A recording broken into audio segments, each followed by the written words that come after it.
جنادہ بن امیہ نے بیان کیا، کہا کہ مجھ سے عبادہ بن صامت نے بیان کیا کہ نبی کریم صلی اللہ علیہ وسلم نے فرمایا، جو شخص رات کو بیدار ہو کر یہ دعا پڑھے، لا الہ الا اللہ وحدہ لا شریک لہ لہ الملک وله الحمد وهو على كل شيء قدیر، الحمد للہ وسبحان اللہ ولا الہ الا اللہ واللہ اکبر ولا حول ولا قوة الا باللہ، ثم قال اللہم اغفر لی۔ ترجمہ: اللہ کے سوا کوئی معبود نہیں، وہ اکیلا ہے، اس کا کوئی شریک نہیں، ملک اسی کے لیے ہے اور تمام تعریفیں بھی اسی کے لیے ہیں، اور وہ ہر چیز پر قادر ہے۔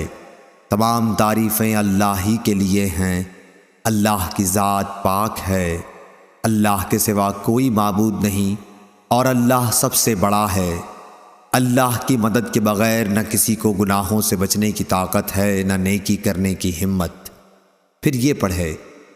ترجمہ: اے اللہ میری مغفرت فرما، یا یہ کہا کہ کوئی دعا کرے تو اس کی دعا قبول ہوتی ہے، پھر اگر اس نے وضو کیا اور نماز پڑھی تو نماز بھی مقبول ہوتی ہے۔